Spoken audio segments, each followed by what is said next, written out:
strikingly of fractures that I had seen at an impact crater go, and yes, by a much harder hit than a hammer can deliver. The pressures that are required are in the many hundreds of thousands of pounds per square inch that makes these shatter cones.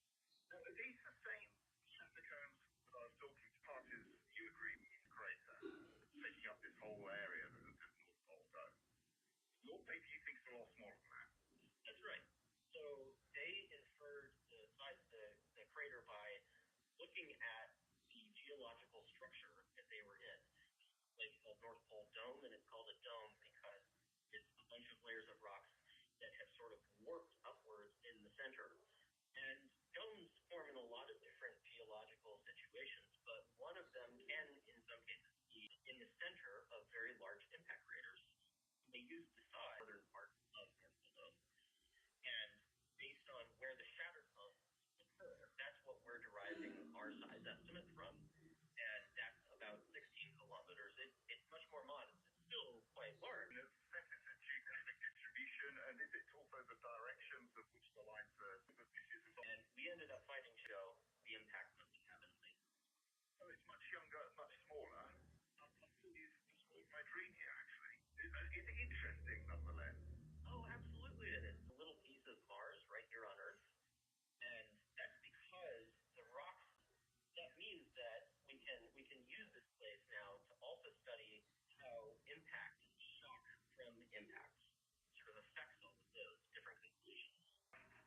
This is the first full-scale test of a hydrogen device. Minus 10 seconds. It's exploited is also being attempted in fusion reactors for the future. But the 1938 paper that led to both these lines of research has been entirely forgotten until recently. Some context. Although they call Ivy Mike a hydrogen bomb, it's a fuse to uranium, which was discovered in 1931 as a naturally occurring atom, and great-great-great-great-granddaddy fusion scientist Mark Cavendish. They started doing measurements with deuterons. They were the first ones to actually produce. So they were banging them together and they were binding into a single mass. They were binding into a single mass and breaking apart at the same time. And you can break up into a helium-3 and a neutron, or a craton and a proton. There's two ways to break up. But also, deuterium collision flew out. The puzzle and excited nuclear around the world. Did it tell them something about the nature of the new isotopes being created? Soon, there were all kinds of attempts to repeat the experiment, including one from graduate student Arthur Ruhlig at the University of Michigan. Ruhlig was also doing deuteron reactions on a deuteron target, the same kind of thing that Cambridge was doing. And he was trying to track down about whether one of the branches of this reaction that makes a helium-3 nucleus, whether there was an excited state that might exist there. And interestingly, he wrote a paper on this, and the paper was one of the shortest papers known. And the actual paper basically said, I didn't find what I was looking for. A beam of deuterium ions into flying away on its own path, and it will hit into one of the deuterons which is in the target. Yes, it's just like a synthesis. And that's not what he was looking for, though. It's not what he was looking for. And this particular secondary reaction, they knew enough of the physics to know that if it did occur, it would produce a tremendous amount of energy. And he saw such a high energy secondary particles that he kind of had to assume that something like this would be.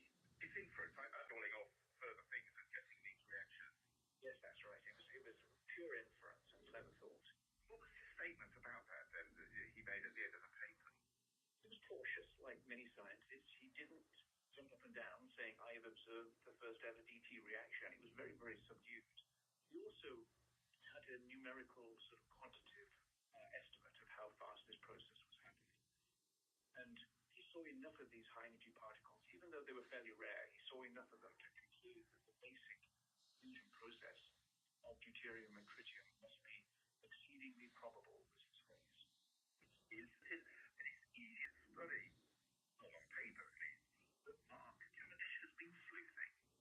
Part of the process of finding it was because of our remarkable historical archives at the Los Alamos lab where I work, which suggested that the earliest scientists who worked on this at Los Alamos, names like Oppenheimer and Teller and Bater and Konopinski, we believe circumstantially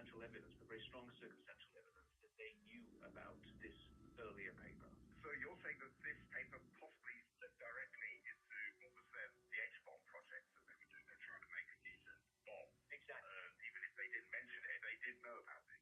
Yes, so this was first appreciated by the Los Alamos team in 1942, just before the lab was set up. It was a meeting in Berkeley that Oppenheimer organized. They appreciated that this could be a massive deal in terms of a potential bomb that could make a difference to it. Tiny paper with this almost throwaway comment at the end to all the H-bomb work, to all the civil fusion work that they're doing now. Absolutely, yes. For example, I think the first lead project, we have a wonderful recorder, was a colleague of the people at Michigan as well, and got a credit in the paper. So all those people were sort of named and knew each other from the nuclear physics community. So a kind of hidden current in the tides of nuclear history. But was Rudik actually right in the description of his crude experiment? The only way to tell was to try again, which is what Mark Cavendish did with colleagues at Duke University, an attempt at replication over 80 years after the first work. I think the first number we calculated was maybe 20 times smaller than his, but that was close enough. And this was perhaps an afternoon's work in 1938 with equipment that was very, very crude. So the fact that we numerically differed a little bit was just fine. That's fair to me. I to give credit to Arthur Rudiger, often pioneer of fusion science after all these years.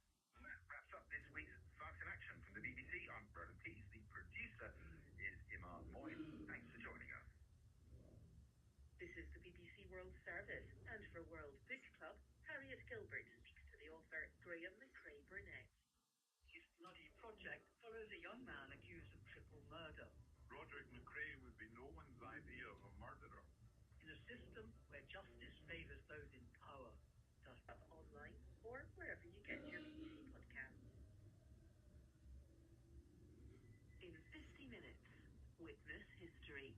Today, I take you to September 1941, when two pioneers of the animation industry met in Buenos Aires.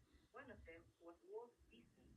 The other was an Italian immigrant named Quirino Cristiani. This is the BBC World Service, the world's radio station.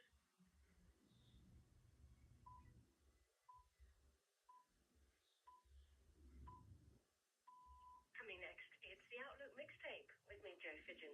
Picture these: a baby gorilla having a hug, an elegant South Asian man displaying British flags, a girl bouncing on a night great story, and a photographer ready to take. I feel it's almost like my avatar, and it still gives me a boost when I look at it. Think, yeah, that's me. I never photographed women from above. It gave me pride. It gave me the force to try and continue to protect these animals. You're listening to Trust. Here's our business reporter, Theo Leggett. What isn't clear is why the switches were moved. It could have been a simple mistake, though the switches themselves are designed in a way that's meant to prevent them being accidentally knocked out of position. The report does note that problems with locking mechanisms on fuel Devastated by the rapid rise of the Guadalupe River a week ago. Mr. Trump said only an evil person would ask a question like that. Our reporter Nomia Iqbal is in Texas following Mr. Trump's visit. When he sat down, he looked quite pale at one point. He looked visibly moved and shocked at what he had seen, and he expressed that. He expressed his anguish about what had happened. And so I think in many ways that's probably why he lashed out at the reporter, but elected officials here have handled it as well as the federal government. The U.S. Embassy in Jerusalem heads of 3 churches in the town, saying illegal outposts have been set up at the edge of Taipei.